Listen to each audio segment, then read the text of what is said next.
Hello বন্ধুরা, যেমনটা আমরা সবাই জানি আমাদের এই সোলার সিস্টেমে একমাত্র আমাদের এই পৃথিবী সবথেকে সুন্দর একটি গ্রহ। কারণ এখানে আছে প্রাণের স্পন্দন। আজ পর্যন্ত যে সমস্ত মানুষ এই পৃথিবীর বাইরে গিয়ে মহাশূন্য থেকে আমাদের এই পৃথিবীর সৌন্দর্য উপভোগ করেছেন তারা সত্যি অর্থে ভীষণই ভাগ্যবান। কিন্তু এটাও ঠিক, সকলেই তো আর মহাকাশে গিয়ে পৃথিবীর এই সৌন্দর্য উপভোগ করার সুযোগ পান না।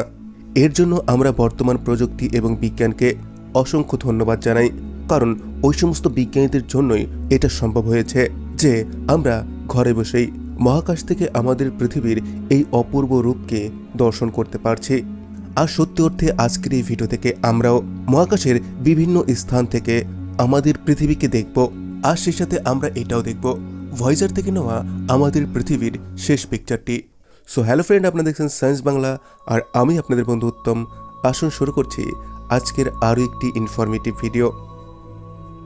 ইন্টারন্যাশনাল স্পেস স্টেশন থেকে মানে ISS থেকে আমাদের পৃথিবী। ইন্টারন্যাশনাল স্পেস স্টেশন মানব দ্বারা তৈরি করা অন্যতম সেরা আবিষ্কার। এই আর্টিফিশিয়াল হ্যাবিটেবল স্যাটেলাইটটি আমাদের পৃথিবীর অরবিটে পৃথিবী থেকে প্রায় 400 কিলোমিটার ওপর দিয়ে আমাদের এই পৃথিবীকে অরবিট করছে। এটি 17,000 মাইল প্রতি ঘন্টার গতিতে আমাদের পৃথিবীর চারপাশে ঘুরতে থাকে এবং একদিনে প্রায় 16 বার আমাদের পৃথিবীকে অরবিট করে।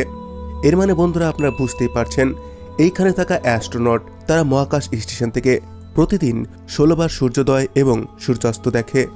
এছাড়াও বন্ধুরা, 2000 সাল থেকে এখনো পর্যন্ত 200-রও অধিক অ্যাস্ট্রোনট এইখানে গিয়েছেন। এই মুহূর্তে আপনি আপনার স্ক্রিনে যে ভিডিওটি দেখছেন এটি মহাকাশ স্টেশন থেকে নেওয়া আমাদের পৃথিবীর একটি অদ্ভুত দৃশ্য। এইখানে আপনি পৃথিবীর মেঘ দেখতে পাচ্ছেন, রাতের অন্ধকারে ঝলমল করা শহরকে দেখতে পাচ্ছেন। এছাড়াও পৃথিবীর মেঘের মধ্যে বিদ্যুতের ঝলকানিও আপনি দেখতে পাচ্ছেন। সত্যি এই ছবিটি ভীষণই মনোমুগ্ধকর। এবার বন্ধুরা, আমরা চাঁদ থেকে আমাদের পৃথিবীকে দেখার চেষ্টা করব। চাঁদ আমাদের পৃথিবীর একমাত্র উপগ্রহ। এটি আমাদের পৃথিবীর থেকে 3,84,400 কিলোমিটার দূরে অবস্থান করছে। রাতের আকাশে হাজারো তারার মধ্যে চাঁদের দৃশ্য সত্যি মনোমুগ্ধকর। কিন্তু আমাদের এই পৃথিবী থেকে মাত্র 12 জন ভাগ্যবান এই চাঁদে ল্যান্ড করতে পেরেছিলেন। ওই সময় অ্যাস্ট্রোনট চাঁদ থেকে আমাদের পৃথিবীর অনেক পিকচার তুলেছেন। কিন্তু 1972 সালে অ্যাপোলো 11-এর ক্রু মেম্বার যে সমস্ত পিকচার আমাদের পৃথিবীর তুলেছিলেন এখনো পর্যন্ত সেগুলো বিখ্যাত কিছু পিকচার। আপনারা এখন যে পিকচারটি দেখতে পাচ্ছেন এটাই সেই বিখ্যাত একটি পিকচার যেটার নাম দেওয়া হয়েছে ব্লু মার্বেল। এর পূর্বে 1968 সালে অ্যাপোলো 8-এর মাধ্যমে পৃথিবীর যে পিকচারটি ক্যাপচার করেছিলেন সেটাই সবথেকে বেশি প্রচলিত। সেই ভিডিওটি আপনারা এখন আপনার স্ক্রিনে দেখতে পাচ্ছেন। এটার নাম আর্থরাইজ। যেন এমনটা মনে হচ্ছে পৃথিবীর উদয় হচ্ছে। মঙ্গল গ্রহ থেকে পৃথিবী।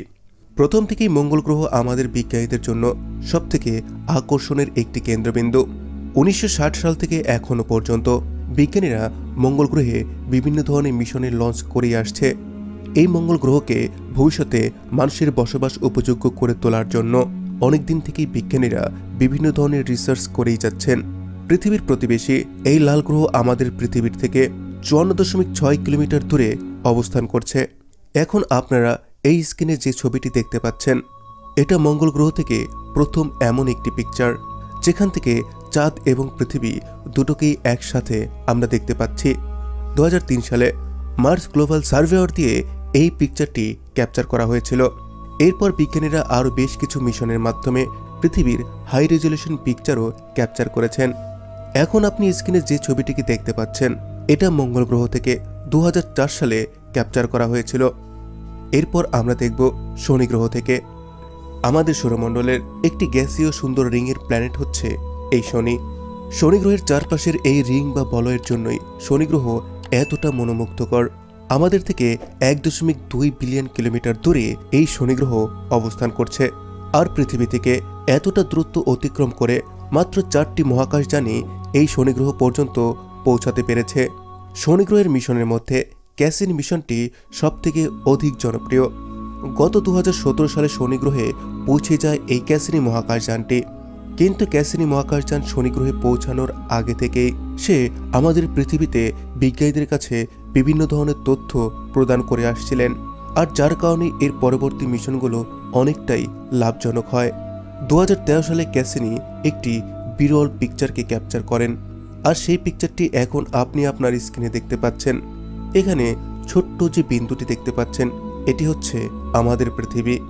এই একটি ফ্রেমের মধ্যে আপনি শনি গ্রহ, তার রিং এবং আমাদের পৃথিবীকে দেখছেন।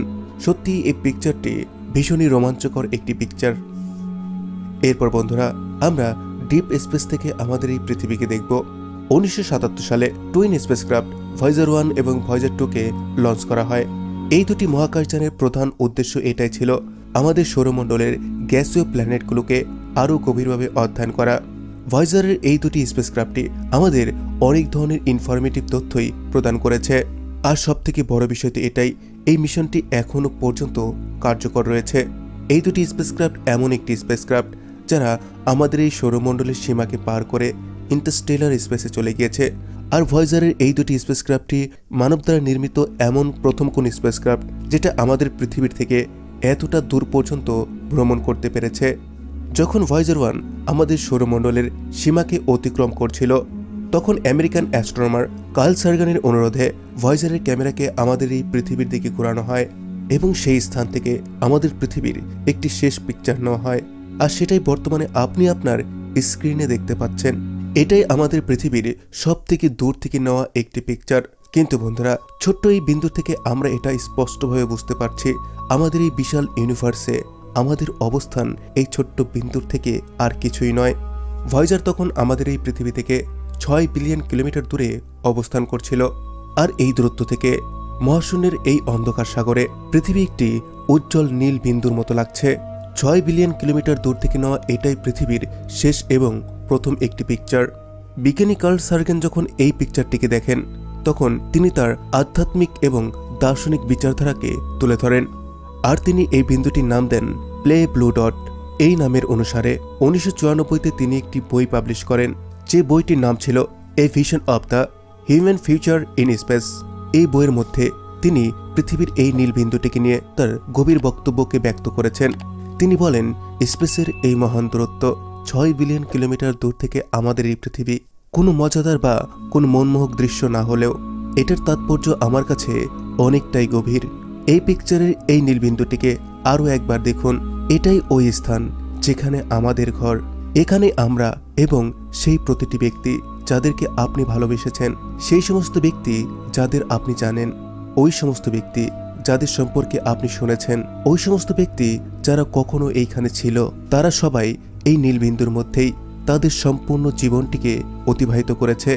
আমাদের সব সুখ, সব দুঃখ, সব রকমের বিপদ, বিশ্বাসে ভরা সব ধর্ম, মান্যতা, আর্থিক নীতি, প্রতিটি শিকারী আর শিকার, প্রতিটি হিরো আর প্রতিটি ভীতু, সভ্যতাকে জন্ম দেওয়া প্রতিটি নির্মাতা আর সবকিছুকে ধ্বংস করে দেওয়া সেই হামলাকারী, প্রতিটি রাজা, প্রতিটি গোলাম, প্রেমে ডোবা প্রতিটি প্রেমিক আর প্রেমিকা, প্রতিটি মা, প্রতিটি পিতা, দুর্নীতিতে ডোবা প্রতিটি রাজনীতিবিদ, প্রতিটি সুপারস্টার, প্রতিটি নেতা, প্রতিটি সাধু আর প্রতিটি পাপী, যাদের দ্বারা মানব ইতিহাসের এই প্রতিটি পাতা ভরপুর, তারা সবাই সূর্যের আলোতে চোখে পড়া ছোট্ট নীলবিন্দুর মধ্যেই জন্ম নেয় আর এখানেই হারিয়ে যায়।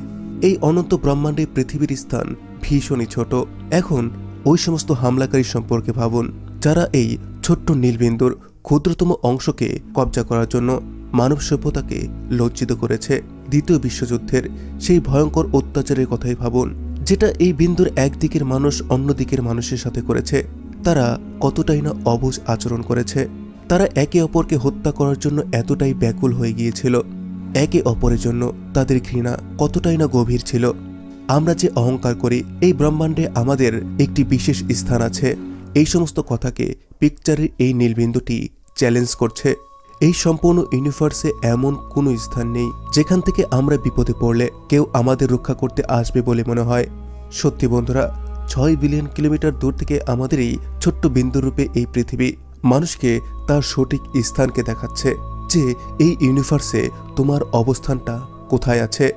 এটা ঠিক, আমরা পৃথিবীর বাইরে কিছু জায়গায় অবশ্যই গিয়েছি, কিন্তু সেইখানে গিয়ে আমরা স্থায়ীভাবে বসবাস এখনো পর্যন্ত করতে পারিনি। এখন আপনি এই পৃথিবীকে পছন্দ করুন আর নাই করুন, আমাদেরকে এখানেই থাকতে হবে। সৌরমণ্ডলের বিভিন্ন স্থান থেকে দেখা এই সমস্ত পিকচারের মধ্যে 6 বিলিয়ন কিলোমিটার দূর থেকে দেখা আমাদের এই পৃথিবীর পিকচারটি আমার মনে হয় আমাদেরকে আমাদের কর্তব্যের কথা বলছে। আমাদেরকে একে অপরের প্রতি আরও অধিক নরম এবং সহনশীল হতে হবে, যেন আমরা এই ছোট্ট নীলবিন্দুটিকে আমাদের বসবাসের উপযুক্ত রেখে একেও যেন বাঁচিয়ে রাখতে পারি। সো বন্ধুরা, আজকের এই ইনফরমেটিভ ভিডিওটি আপনার কাছে কেমন লাগলো সেটি আপনি আমাকে অবশ্যই কমেন্টে জানাবেন। আর চ্যানেলটিতে নতুন হয়ে থাকলে সায়েন্টিফিক ভিডিওর এমনই সব আপডেট পাওয়ার জন্য চ্যানেলটিকে সাবস্ক্রাইব করে বেল আইকনে ক্লিক করুন। Thanks for watching, take care, bye by.